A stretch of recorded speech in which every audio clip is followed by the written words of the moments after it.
Welcome to Disaffected. I'm Joshua Slocum, and this is the show where we talk about politics, culture, and relationships through a psychological lens. And I hope you came hungry this week because we have a never-ending buffet of bullshit for you. So let's get right into some examples of completely normal public behavior in the year 2022. First, we're going to go to the Placentia, Yorba Linda, California school board meeting. I would like to, I was watching Dr. Fauci. We have to wait. This is not part of a comment. I was just going to address the speakers at the podium because we have You also need to have your mask on. Well, I'm speaking though. It's not about speak. You Dr. have to wear Fauci it no was matter able when you're to, speaking. Dr. Fauci spoke without his mask on. In this building, we have to wear a mask. Okay. So. So I'm also seeing that people aren't wearing them correctly. So we have handicapped So at this people time, I'm at going home. to adjourn the meeting at 6:02. I'm also seeing that people aren't wearing them correctly, so at this time, I'm going to adjourn the meeting at 6:02. Yes. They opened a meeting at 6 o'clock. Then Karen, whatever Karen this was, decided to start lecturing the woman who was speaking at the podium. And then, after she fixed her mask, she noticed some other people who didn't have their masks on correctly, so the school board meeting is over. Now, I realize that I wasn't going to school board meetings in 1981 or 1982 when I was a student in this school district, but I really don't think it was that crazy. Now let's go to Washington, D.C. for some more completely normal behavior. This is a little clip of a woman protesting some protesters. There was a gathering last week to protest vaccine mandates of some sort. And you always need counter-protesters. So let's take a look at what her message was. Dollars are going to pay for the police to shut down the road so that these fucking white supremacists can party and have a hell of a time celebrating their loser president! Loser Trump! Go the fuck home! Stop invading our territory! Go the fuck home! Take your loser president and shove him up your ass! So these fucking white supremacists can have a party and a real good... I don't know which white supremacist she was talking about, but did you see that lady with her coffee? She was like, I'm just going to walk away from this one. I don't know what her problem is. Did you get a gander at the I was going to say the school bus, the van she was driving? It's got kids' handprints all over it and says things like Grandma Moon. You know this chick works with children because only crazy people work with children these days. Yeesh. And some completely normal behavior from the President of the United States. Why are you sending anybody to use credit card? What do you think, President Trump? Do you think it places a political liability? That's a great asset. More inflation. What a stupid son of a bitch.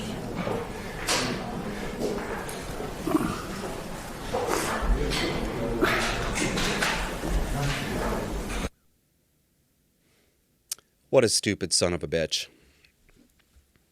Well, if you didn't understand intuitively why that was completely normal, CNN's Chris Cillizza is here to explain it to us with his article headlined, Why Biden's Son of a Bitch Moment is Nothing Like Trump's Attacks on Reporters. Do you hear how much they miss him? They don't know what to do without him. So this is what Chris has to say. On its face, it's not a big deal. Joe Biden, thinking his microphone was off, called Fox's Peter Doocy a stupid son of a bitch. After the latter lobbed a question to the president about the political impact of high inflation. Once it was clear he was speaking on a hot mic, Biden quickly called to apologize to Doocy. And scene. This is just the sort of tempest in a teapot that Washington obsesses over, Biden said a bad word, and that the average voter couldn't care less about. Before we move on, however, I do think it's worth pointing out one thing: how utterly normal the news cycle of Biden's son of a bitch comments was. The president said something he shouldn't have said. It was both nasty and an unnecessary distraction.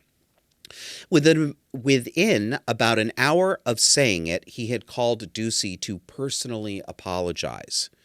Now, compare that series of events to what we all experienced over the previous 4 years.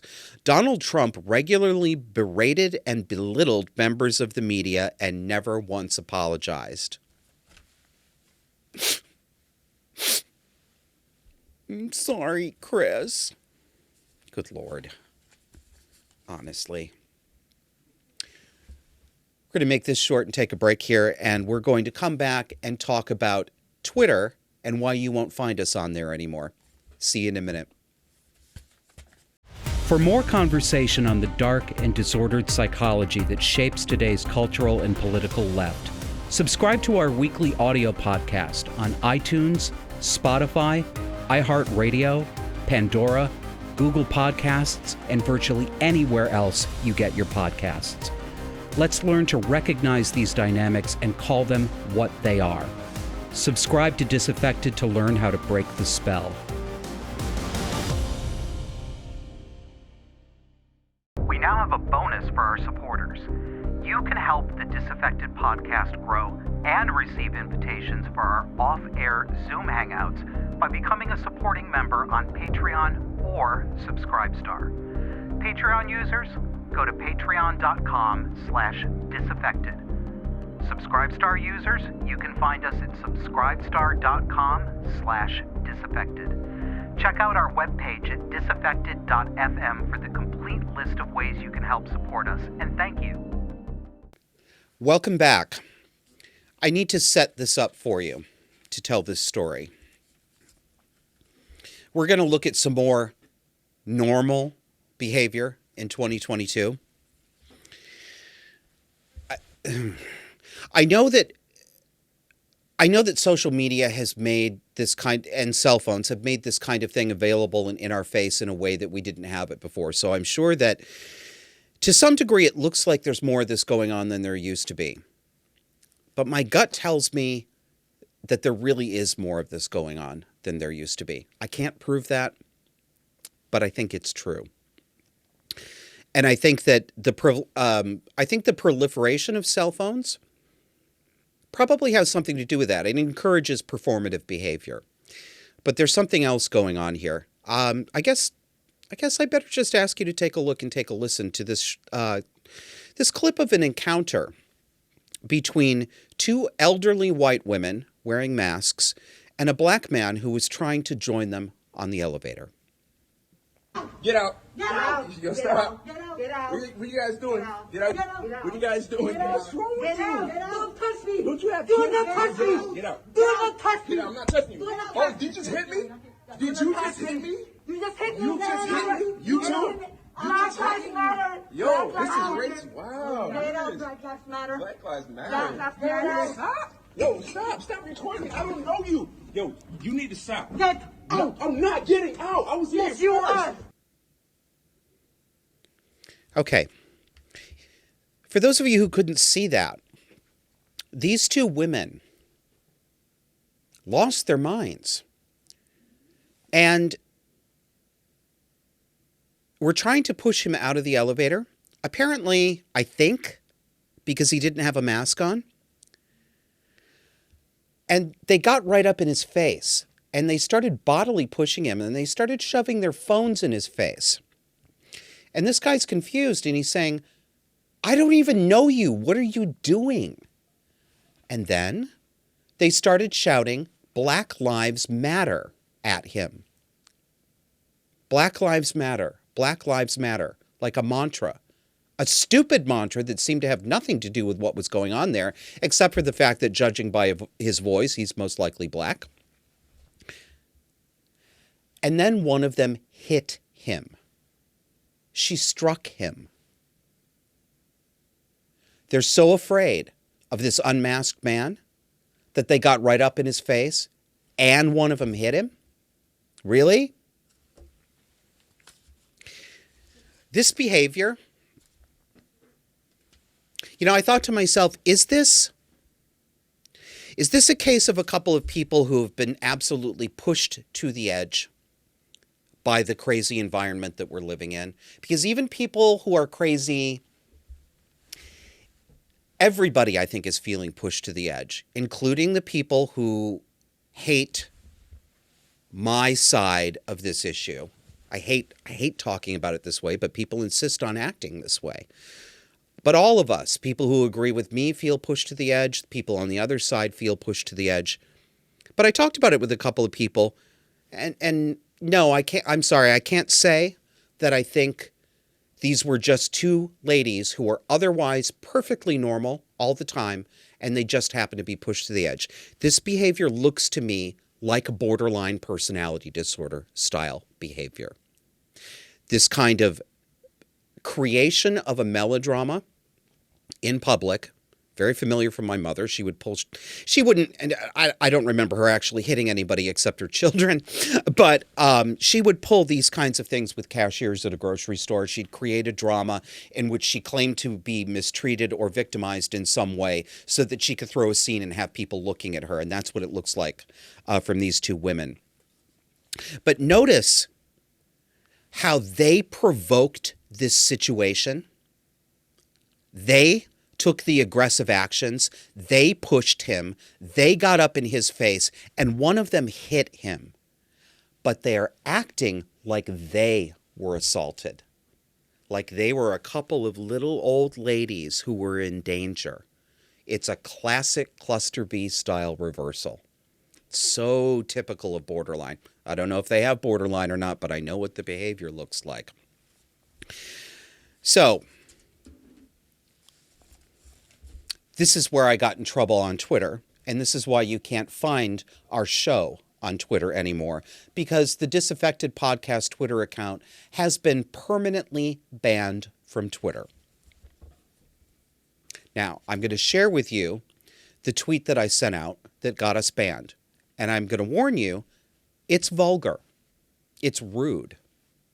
You're not going to like it, some of you. But what it is not is what Twitter accused it of. So, here's what I said. That fucking bitch put her hands on him. She deserves to be slapped right back.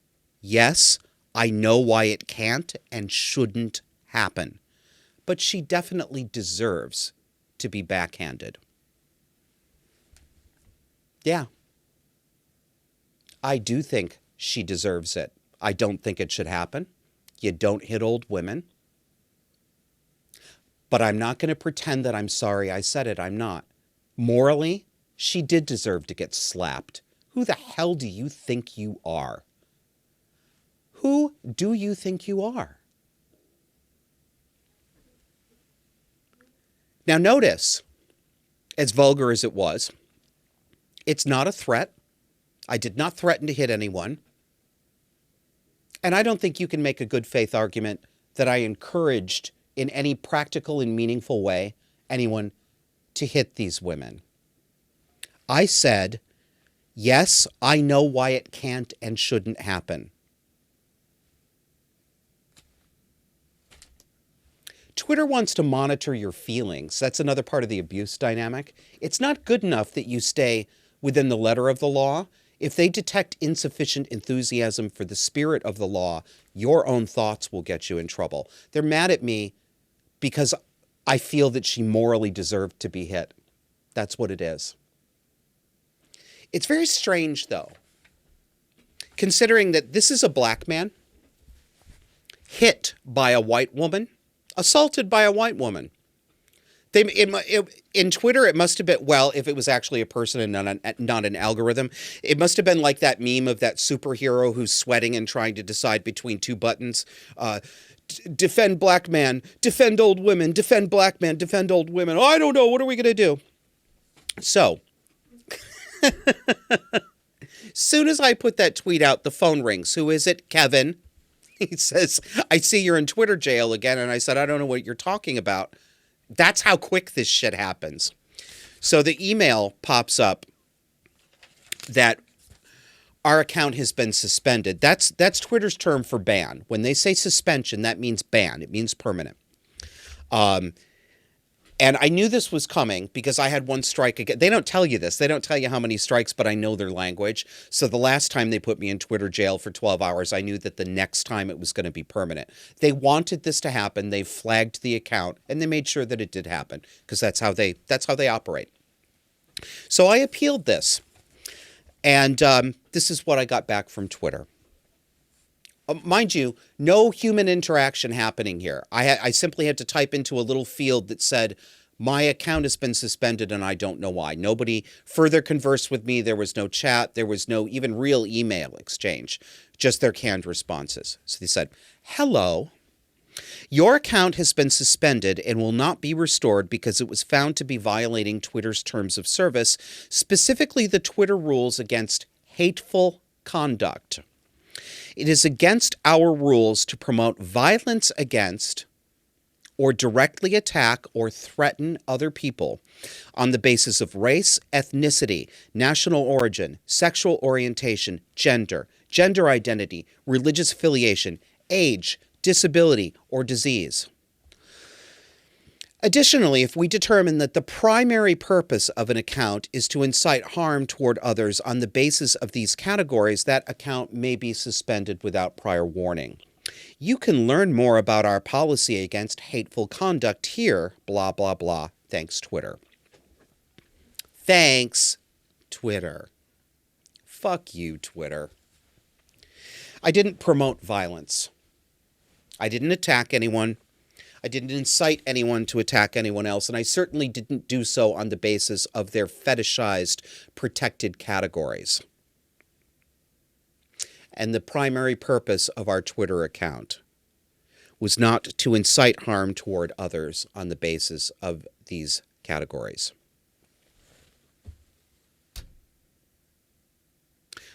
Do I want to get into this or do I want to... I'm going to save it for another show. But there's a discussion to be had, and I'm going to have it soon, about the way some women are not holding up their end of the social bargain with men. About how women, knowing that socially they're seen as weaker, that it's not cool to hit a woman, especially if you're a man, some of them take advantage of it.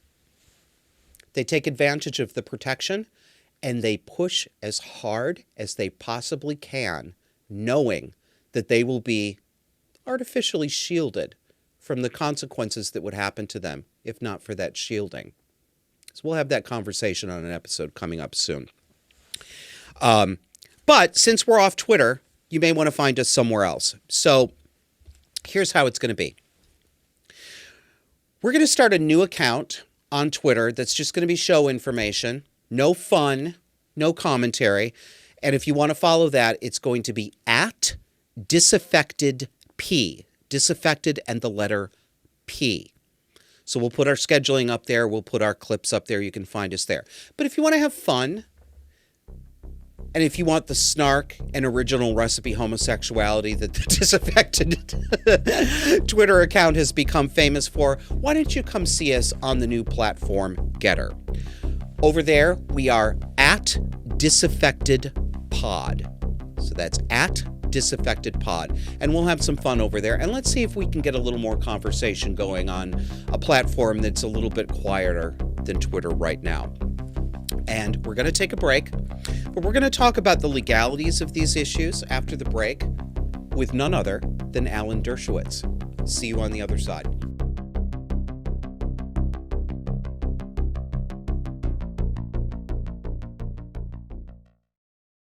For more conversation on the dark and disordered psychology that shapes today's cultural and political left, subscribe to our weekly audio podcast on iTunes, Spotify, iHeartRadio, Pandora, Google Podcasts, and virtually anywhere else you get your podcasts.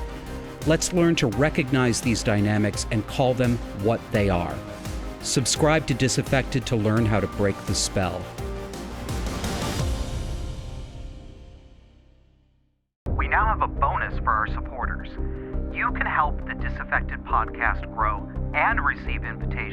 our off-air Zoom hangouts by becoming a supporting member on Patreon or Subscribestar. Patreon users, go to patreon.com/disaffected. Subscribestar users, you can find us at subscribestar.com/disaffected. Check out our webpage at disaffected.fm for the complete list of ways you can help support us, and thank you. Welcome back, and we have a treat for you, a man who needs no introduction. Alan Dershowitz, how are you? Hi, thanks for having me. I appreciate it. Thank you, sir. First, you have a podcast of your own, and I know that everybody listening to this one would like to hear about it. So can you tell us about it and where we can find it? It's starting this Monday at 5:30 on Rumble, and the reason I went to Rumble is no censorship. They don't do what YouTube and others do, and so both in principle and in practicality, I'm very much in favor of Rumble, and so it's called The Dersh Show. All that's missing is the wits, and that's provided by my listeners and viewers. Excellent. And you talk about, well, I would guess constitutional issues? Well, no, political issues? I obviously focus on, Justice Breyer's replacement in the Supreme Court, the racial cases in the Supreme Court, abortion, but I also get into foreign policy issues, the Middle East, free speech in general, a range of issues. I would say civil liberties issues in general, but some of them are legal, some of them are more political. Excellent. And every Monday, right? 5:30? Monday, Tuesday, and Wednesday, 3 days a week. Monday, Tuesday, and Wednesday. Yeah. Okay. 5:30 to either 6 or 6:15. We're going to be flexible. It's 30 minutes to 45 minutes. Yeah. Excellent. Well, I'm interested that you brought up Rumble and the issue of censorship, because that's what I wanted to pick your brain about a little bit. I think you've seen it, and I'll remind the audience. I will tone it down a little bit, but they've seen the graphic. So what happened here was there was a video on Twitter that showed a black gentleman trying to get onto an elevator, and there were two elderly white women in that elevator, basically freaking out, yelling at him, telling him not to get into the elevator, then sort of moving towards him, putting their phones in his face. And you figure out that they didn't want him to get on the elevator because he didn't have a mask on. But he didn't understand this. And they started yelling and screaming. And then they started yelling Black Lives Matter at him over and over like a mantra. It was the strangest thing. And at the end of it, one of these women actually hit him. You can see it on camera. And the guy is so surprised. He said, "Did you just hit me? I don't even know you. What are you doing?" Right? So this is the video. And it was shocking. And as I often do, I reacted on Twitter. And I did react in a vulgar way. But it turned into something much bigger. And what I said was that, and I'll just say woman, put her hands on him. She deserves to be slapped right back. Yes, I know why it can't and shouldn't happen, but she definitely deserves to be backhanded. Now, I immediately got a response from Twitter that said my account was on hiatus or suspension, violating rules for hateful conduct. I appealed this, and what I got back was Twitter's usual explanation. They send this to you privately, but they also put up a notice when someone goes to look for your account. If they've suspended you, they say, we suspend accounts that violate the Twitter rules. Learn more about them here. And here are the rules that they claim that my tweet violated. It's against our rules to promote violence against, directly attack, or threaten other people on the basis of race, ethnicity, et cetera, et cetera. It goes on for many clauses. And if we determine that the primary purpose of an account is to incite harm toward others on the basis of this categories, that account may be suspended without warning. Now, I acknowledge that what I said was vulgar, and it may be a sentiment that people absolutely don't want to agree with, and I don't need them to agree with me on it. But I maintain that it was absolutely not a threat, and I made it very clear that it was an expression of frustrated sentiment and not an endorsement of violence. At least that's the way it seems to me. But it looks now like Twitter has decided that we do endorse this kind of conduct. Alan, what does it look like to you? Well, first of all, if this were a government agency who denied you a platform based on a vulgar and rude statement, you would win. The First Amendment protects vulgarity, it protects rudeness, it even protects advocacy of violence. It doesn't protect incitement, but it protects violence. So one thing is clear. If this were the government, the First Amendment would protect it. It's not the government. And so now the question is, how close does it have to be to the government for the First Amendment to apply? There's an old case that I studied when I was in law school called Marsh versus Alabama, where a company set up a small town for its employees, and it had a supermarket, and it had a post office, and it had a little infirmary, and it bore an actual company town, of a little town, but it was privately owned. Nobody could buy property on it. You had to be working for the company.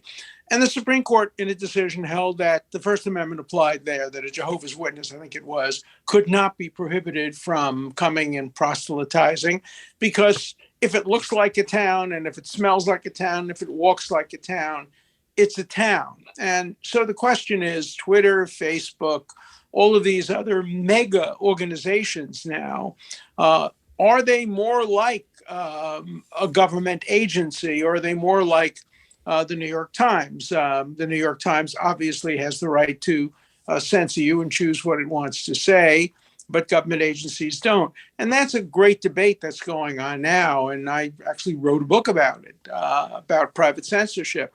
And I think those cases are going to come to the fore soon. I would say within the next decade, the Supreme Court is going to have to confront that issue. Because right now, Jefferson and Madison and Hamilton would be turning over in their graves, because the First Amendment, which was designed as a shield, is used by these private companies as a sword to promote censorship. And so it's a hard question. Under existing current law today, you probably lose. If you ask me whether you're going to win or lose in 5 years, I would say you have some shot at actually prevailing down in the future. But it's a knife that cuts both ways, because you don't want the government to be able to tell Twitter what it can and can't do. On the other hand, you don't want Twitter to tell you what you can say and can't say. Well, yeah, and it brings up the question of what is the public square today in 2022, right? Kevin and I were talking about this as we got ready for the show. Sure, I can go stand out on a street corner on a literal soapbox. I can wear a sandwich board. I can do this the way we all did before social media came along.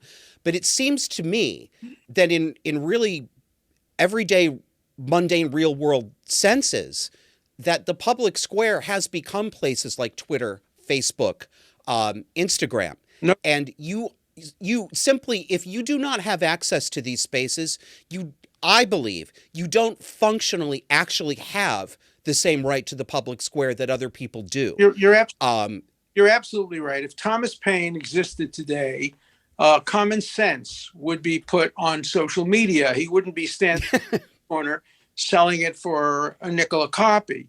And the Gettysburg Address would almost certainly be on social media immediately as soon as it was delivered.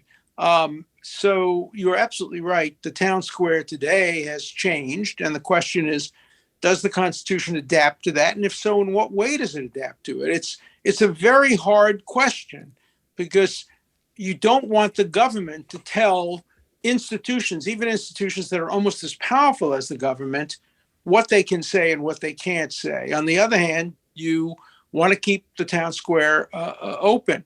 I mean, the answer obviously would be for people like those who run Twitter and Facebook and all the rest of those small but growing companies to take a more open-ended view. What's really wrong is, I mean, what happened to you is wrong. But what's really wrong is when Twitter or Facebook says, we're taking you down because what you say is false. And let me tell you what's so wrong about that.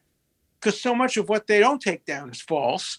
And therefore, the viewer will misunderstand and think that if something appears on Twitter or Facebook, it must be true because they're taking down false material. But they're not taking down false material. They're being selective. The same thing is true in your case. They're being completely selective. What is rude to one person is not to another. Justice Harlan, in a famous case involving a young man who went into a courtroom with a jacket that said F-U-C-K, the draft, during the Vietnam War. Harlan said, one man's vulgarity is another man's lyric. And the court's not going to sit in judgment about that word or other words. A colleague of mine wrote a book, Randall Kennedy, about, and I'm not going to even say the word, obviously, the word referring to African Americans that is unspeakable. And he makes a strong argument that that word should not be banned when it's used in certain ways. And there's a case now in a university, a law school, where a professor named Volek used that word because it was in a case. And in order, is this Eugene Volek? Huh? Gene Volek's brother, actually, who was my student at Harvard. He's now a professor at, I can't remember which Southern law school, a good one. And he's gotten in trouble. And he's sticking by his guns. He said, no, in order for the students to really understand the impact of this case, they have to hear the word. And just to go back to the draft case, when the lawyer who argued the case was about to argue it in the Supreme Court, he got a letter from the marshal saying, the Chief Justice has asked me to tell you that it would upset the dignity of the court to actually use that word in court, the F word in court. And therefore you're instructed not to use it. All the justices know what the word is. And how do you think he began his argument? He stood up and said, may it please the court. And then he used that word, F, the draft. He said, there, the pillars of the court have not tumbled. The nation stands. We've all survived. And it was very important because by not using that word, he would essentially legitimate the censorship. And so sometimes you need to use the word in order to make the point. And that's why it's wrong for Facebook and Twitter to be selective as to what it allows on and wasn't allow on. Its rules are so vague and so subject to discretion. Oh, and I agree. And I would say that they are deliberately vague. I mean, this is, to me, nothing about this is unconscious. This is deliberate. They want to be able to apply them in a malleable way to service certain ends that they're not willing to share with the rest of us. Now pending, Sarah Palin is going on trial against the New York Times this week because the Times defamed her. And the Times is saying we made an honest mistake. And it was a mistake. Now, the question is, was it a malicious mistake? Did it show reckless disregard for the truth? And the point I like to make is the Times makes lots of mistakes, but they're always one way. They're always against the right. They're always against Israel. They're always against conservatives. They never make a mistake against the Palestinians. They never make a mistake against the left. They never make a mistake against liberals. And so when all the mistakes go one way, you really have to ask yourself, is this a reckless disregard for the truth? And it'd be interesting if I were prosecuting this case, I would be emphasizing the history of the mistakes made by the New York Times. And I bet if you go back to Twitter and Facebook, you'll find the same thing, that the censorship is not neutral. It tends to err on the side of prohibiting conservatives and permitting liberals or radicals on the left to talk without censorship. Oh, absolutely. I mean, I can remember being a social media user when I was a member of the left, and I called myself, a left and a liberal. I'm somewhere more in the middle and independent at this point. But I never experienced, I could have said something with the exact same tone and tenor of what I said here. But I didn't have the same experience of being booted off these things that I do now. And it's amazing to me because, if they truly care, if their real motivation is to stop what they perceive to be incitement or actual genuine harm, they are never obligated to connect A to B. They are never obligated to show the causal relationship. You can't even interface with them when you ask to appeal. You don't get a person to speak to, you get an automated message back, and it leaves a lot of us thinking, they have literally delegated this to algorithmic programs. I don't even know if a human actually looked at what I said. It's a very bizarre world to live in. Well, I agree. I agree with that, and it makes it hard. It's algorithmic, but I'd love to, if I were litigating one of these cases, I would have discovery and seek to get the algorithms to see how they manage to have the censorship go one way rather than the other without human beings interfacing. But I mean, that's a technical issue. I don't know the answer to it, and of course they deny it. Yeah, absolutely. Alan, thank you very much for taking the time with us. I appreciate it. I want to remind people about your show. It's called The Dersh Show. It's going to be available on Rumble, a free speech video platform, Monday, Tuesday, and Wednesday, 5:30-ish, right? 5:30 sharp. It ends at 5:30 sharp. It starts without ish and it ends ish. That's the way. Okay. Good. Excellent. Alan, thank you so much, sir. Protecting our First Amendment. Thank you. So I asked some people on Twitter if they had examples of other arbitrary and capricious bans. And they did. Let's take a look at some of them. The number of people I've seen disappeared from Twitter is absolutely incredible to me. And the reason, there doesn't seem to be any rhyme or reason to it. I mean, it is certainly the case that if you do not agree with wokeness, you have a much higher chance of getting booted out of Twitter. They just manipulate these rules. They make them deliberately malleable so that they can be shoehorned into any situation they need in order to get rid of somebody who does not toe the line of the left. But it also just gets weird. So take a look at this one. This is a tweet from a user called The Bitch Is Back. And she said this about another Twitter user. This is what happens when you tell the truth about sex. So she says, Twitter user Rosie Toes is a man, and men hate it when women disagree with them. And then a bunch of hashtags, trans women are men, which they are. Trans, TWAM, blah, blah, blah, no thank you, sex not gender, women are real women. So, a TERF, a trans exclusionary radical feminist. That got her first strike. And here's the Kafka game that I've talked about on this show before with Twitter. If they tell you that your tweet violated their rules, the first thing they do is they give you the option, well, if you don't want to appeal, you can just delete it and start your countdown of punishment. You'd like to do that, wouldn't you? So with this one, they said, please note that while we review your appeal, you won't be able to access your Twitter account. We'll take a look and we'll respond as soon as possible. If you'd rather just delete the content, you can cancel your appeal with a helpful hyperlinked button. Might you like to do that? Bastards. Next one is a series of, 1, 2, 3, 4 for the same topic. This is from a Twitter follower named Melissa.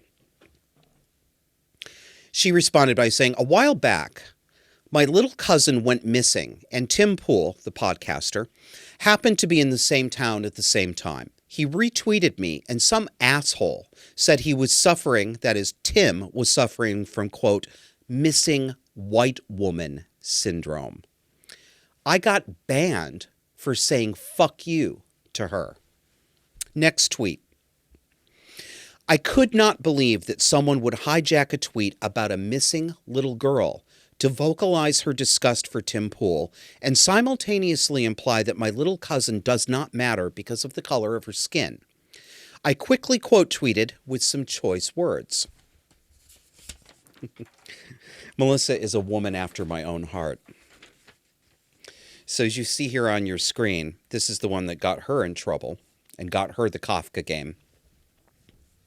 Violating our rules against hateful conduct. You may not promote violence against, threaten, or harass other people on the basis of race, ethnicity, blah, blah, blah. I've already read this to you a million times. So what did she do? that promoted violence against somebody. She said, "Fuck you, bitch. She's a little girl." I don't know. I think that's a pretty reasonable response. When a little girl in your family is missing and you're trying to get people's attention on Twitter and somebody pulls that kind of nonsense on you, "Fuck you, bitch, she's a little girl," sounds pretty reasonable to me.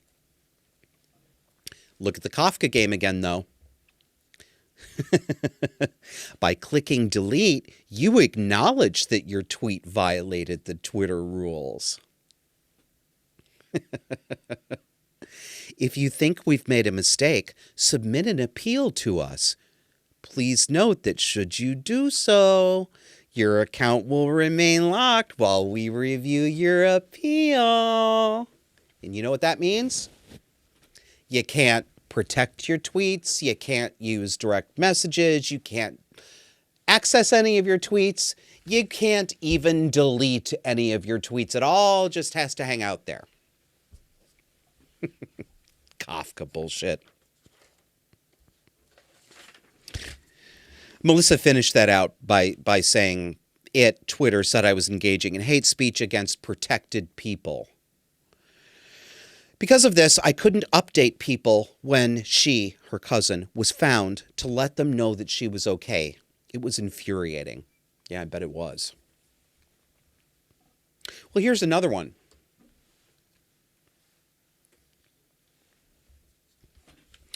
Started out, it's always, I've got to remember this. I always get in trouble on Twitter by replying to other people's threads. Conversation on Twitter is what gets you in trouble. Stay in your own lane, I guess. So the tweet that started this thread out, a man named Robert, and he said, but Lady Antebellum changed their name. How could this still happen? I think this was a discussion about getting rid of allegedly racist brand mascots. And then Twitter Mutual, I don't know what his name is now. I think he lost this account, but he called himself Professor Pufferfish.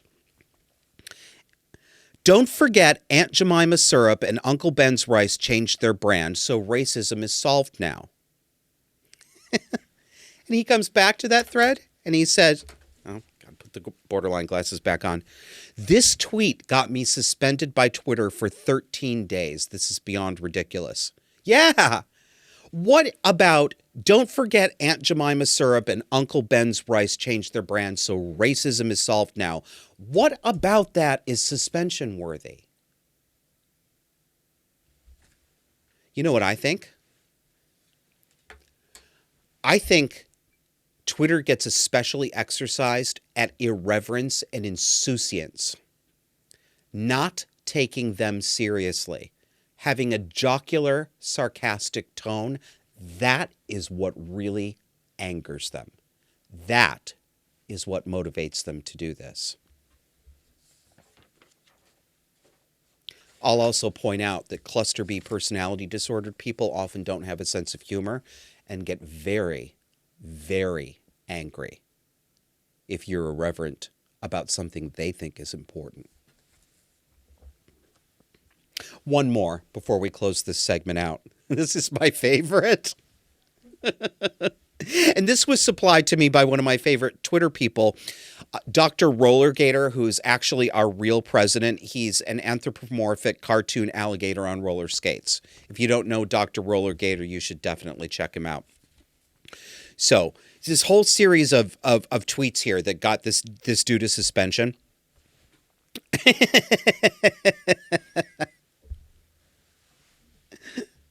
This was Twitter's explanation back. They reproduced his tweets when they told him that they were upholding their ban of his account. So what did he tweet?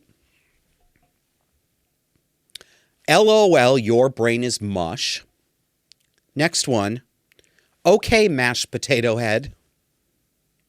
And then another, okay, mashed potato head.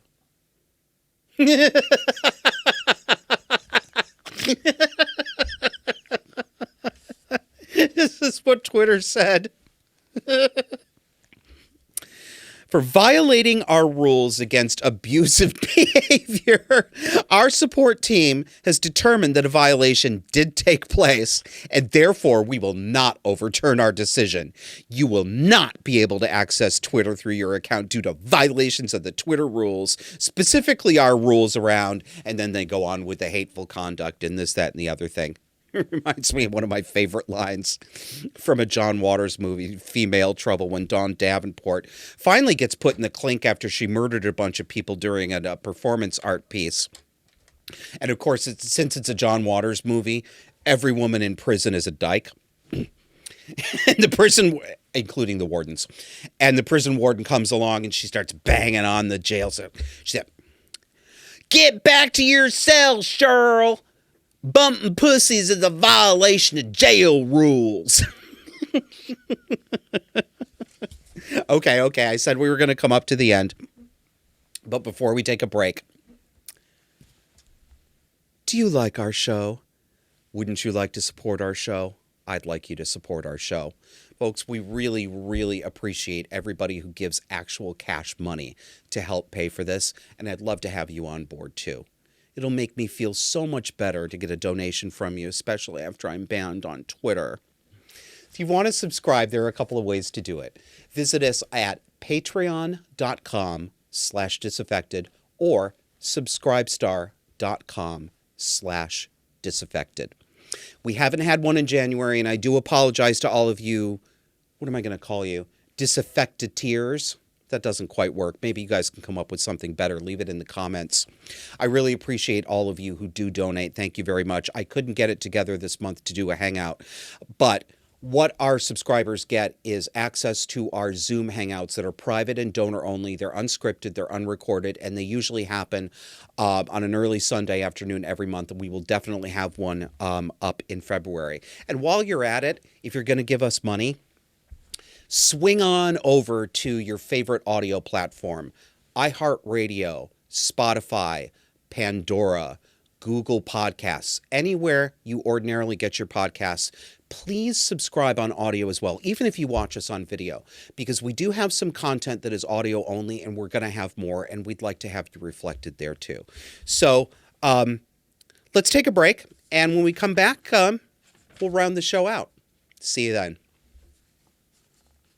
For more conversation on the dark and disordered psychology that shapes today's cultural and political left, subscribe to our weekly audio podcast on iTunes, Spotify, iHeartRadio, Pandora, Google Podcasts, and virtually anywhere else you get your podcasts.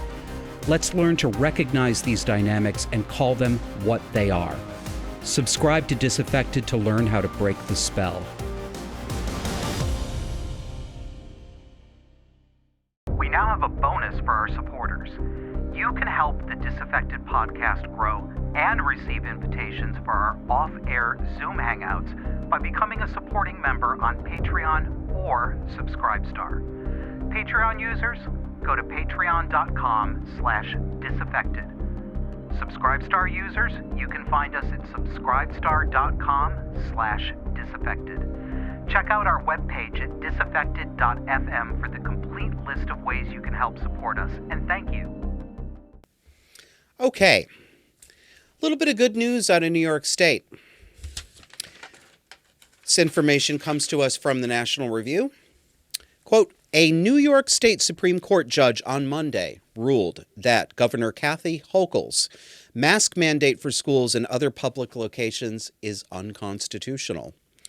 Judge Thomas Rademacher found that the governor and the state health commissioner did not have the authority to enact a mask mandate without the state legislature, given that the governor no longer has emergency powers. Rock on, U.S. Supreme Court. Here's a quote from the decision.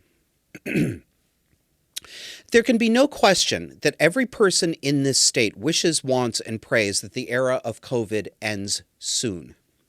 And they will surely do their part to see that it is accomplished, Rademacher wrote in his decision.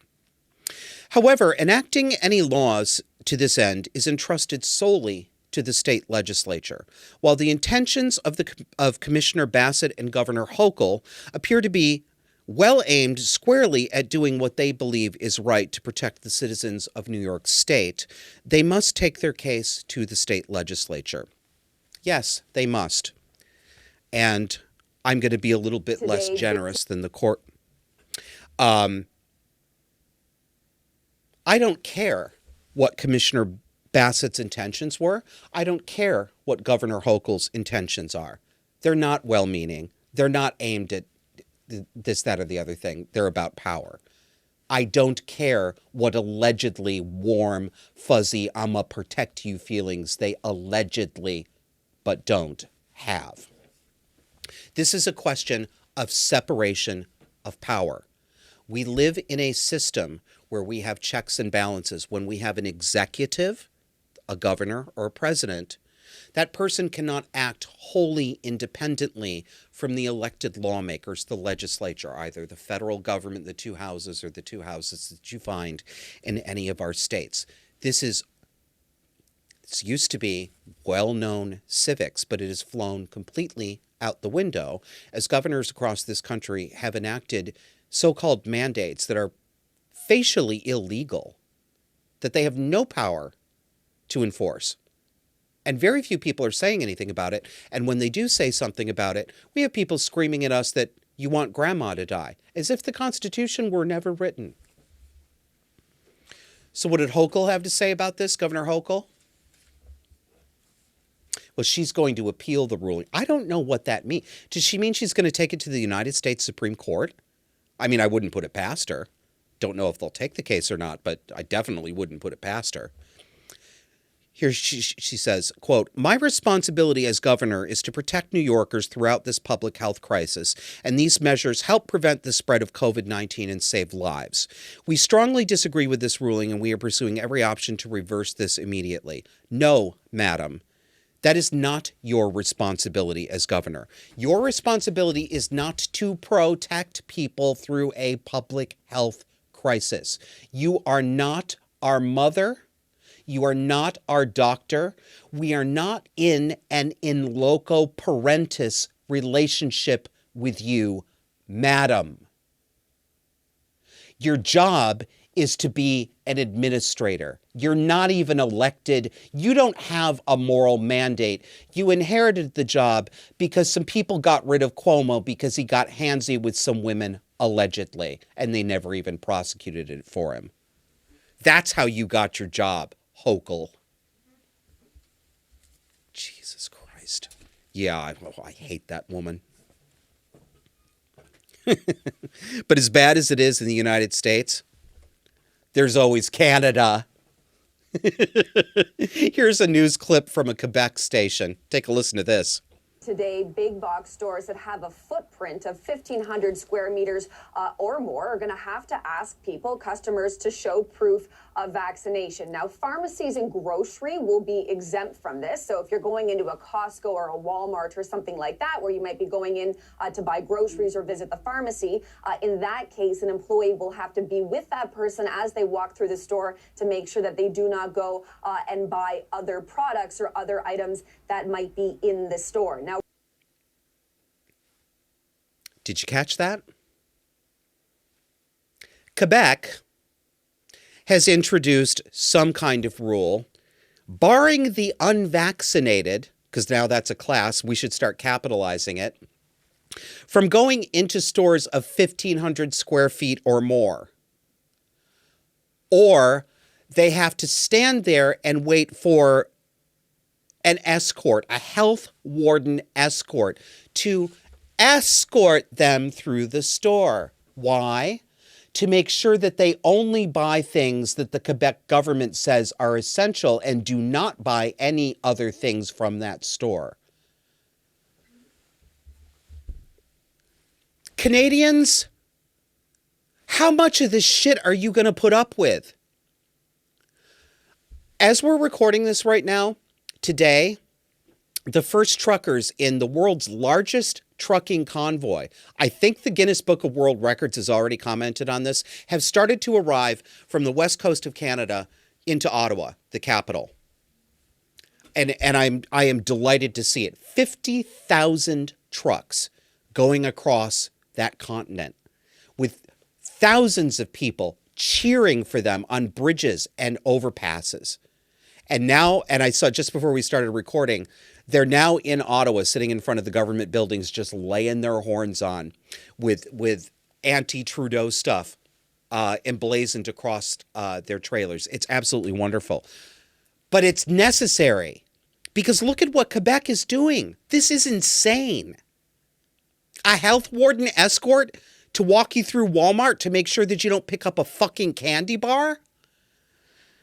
I swear to God, I asked this on social media the other day.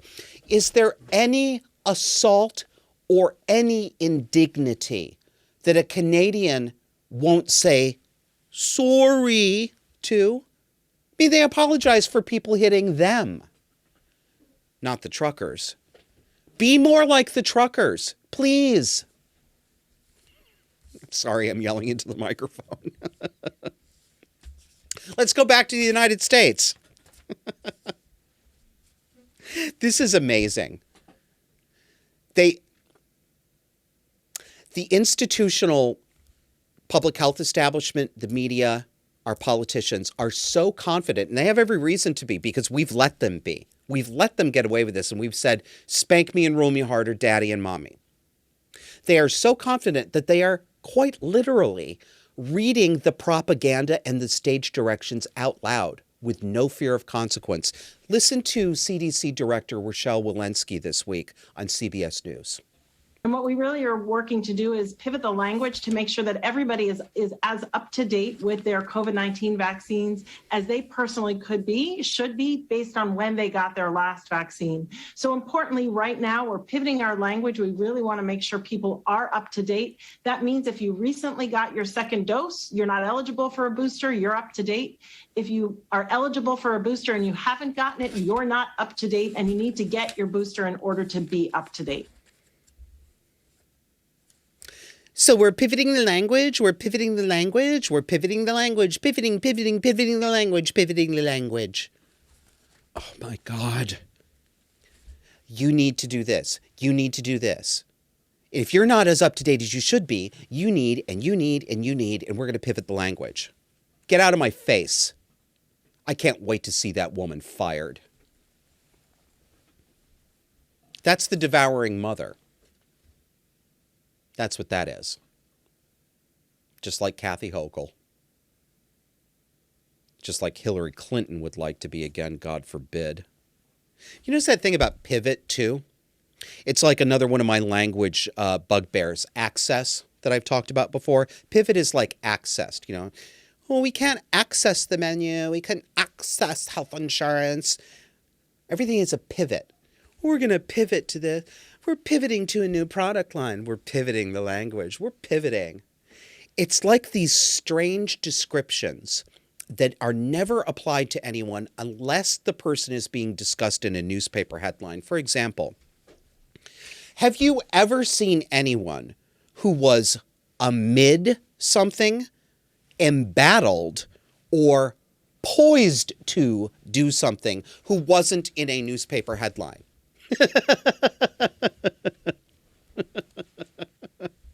All right. Let's pivot to let's pivot to more of my snark.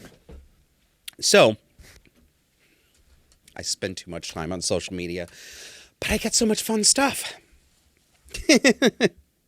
Lady Gaga. God, it could be any of them.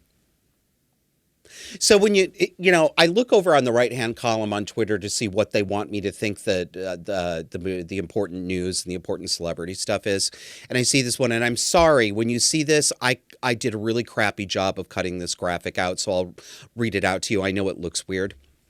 But, this is a piece promoted on Twitter. It said, Lady Gaga made peace with her personal demons to play the Black Widow in Ridley Scott's House of Gucci. So this is part one of a diptych I'm going to give to you. This is bitch please, because it's what I had to say about it. Bitch please. Lady Gaga. Stephanie Germanotta, which is her name, obviously she doesn't use it because Lady Gaga sounds way less like she's from New Jersey. Stephanie Germanotta said also this week that capitalism and patriarchy have been destroying women forever. You know, those things that made her rich enough to wear those designer ball stompers that she's got in that picture with her leg hiked up. Those things that made it possible for her to be on the cover of every magazine. They've been destroying women forever. She looked wrecked. That's enough of Stephanie. Let's turn to Minnie Mouse. This is Bitch Please 2, the Bitch Pleasoning, second in the franchise. Look at this. Look at this. It is a picture of Minnie Mouse. This is a tweet from Disney, by the way. Is it? Oh, Disney Paris, no less. Disneyland Paris. It's a picture of Minnie Mouse wearing what appear to be pajamas. And here's the quote. Stella McCartney has designed Minnie Mouse's very first pantsuit, and it's gorgeous. No, it isn't. I'm holding this paper up to the camera, but it's on your screen. I'm like, look at this. That's not gorgeous. Okay, this is serious for a second. Homosexual gentlemen like me, this is what happens when you and I don't do our job. This is what happens when we leave the straight women to dress themselves. Okay?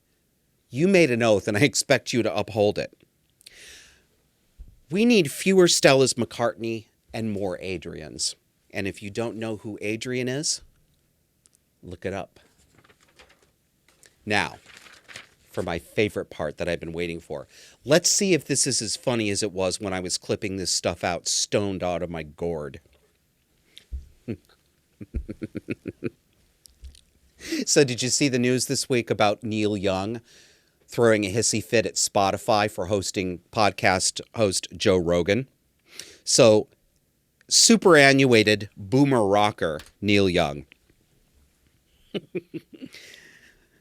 threw a fit and decided to take his music off the streaming service Spotify because Spotify hosts Joe Rogan, and Joe Rogan has people on his show like Dr. Peter McCullough and Dr. Robert Malone who challenge vaccine orthodoxy, or rather offer misinformation. So Neil Young told Spotify this week that Spotify, was, quote, the home of life-threatening COVID misinformation. And here's what he said after that. I want you to let Spotify know immediately today that I want all my music off their platform. This is what he wrote on his website. They can have Rogan or Young, not both. You know what I have to say? Spotify, finish him. You know what Spotify did say? We regret Neil's decision to remove his music from Spotify, but hope to welcome him back soon. It was very diplomatic. I'm going to translate it. Translation is, bye, batch. So I had to read further down in the social media thread to see what the Neil Young fans were up to. Oh my God. Listen to this. You guys, they are burnt to a crisp behind this. They are so angry that Joe Rogan is allowed to speak on Spotify. So, first one is from Sari Beth Rosenberg. And she said this. The fact that Spotify chose Joe Rogan over Neil Young is absolutely disgusting. Where's it? Oh, naturally, it's from Manhattan. Where else would it be? Then KPZ, somebody named Kelly Powell, said, I've always loved Neil Young, and I wish I had but more than one Spotify subscription to cancel again. Too bad I burnt that one before it was cool. Yeah, it really is too bad. And then Molly Merrill, said this. More artists and podcasters need to walk away as well. Take their work to another platform that doesn't include If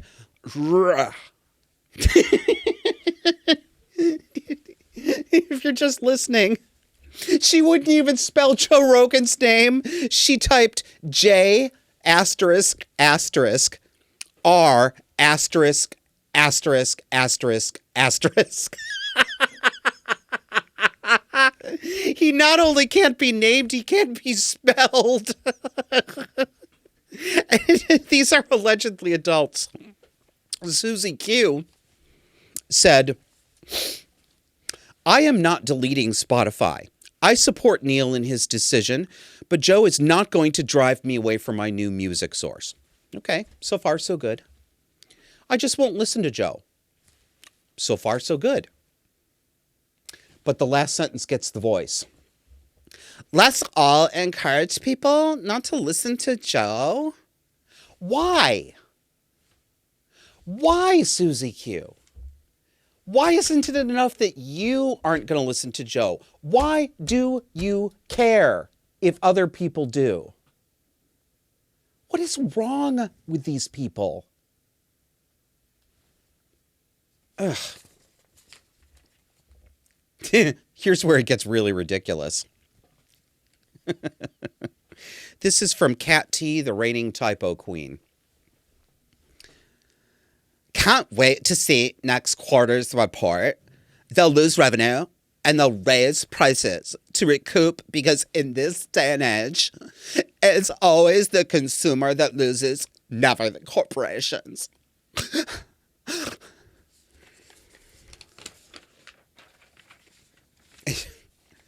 Did everybody wake up 2 years ago and have a goddamn brain tumor for breakfast? Seriously. Did all the adults commit hara-kiri? One more. This is as funny as when I was stoned. Joe Harper says, kind of odd. Spotify could have had it all. Eventually, they will be used as a lesson in business schools for how arrogance and a small error in judgment can bring down a $70 billion corporation. Didn't we almost have it all? Honey, Neil Young's not that important. That's the show. Thanks for joining us, everyone. We'll see you next week.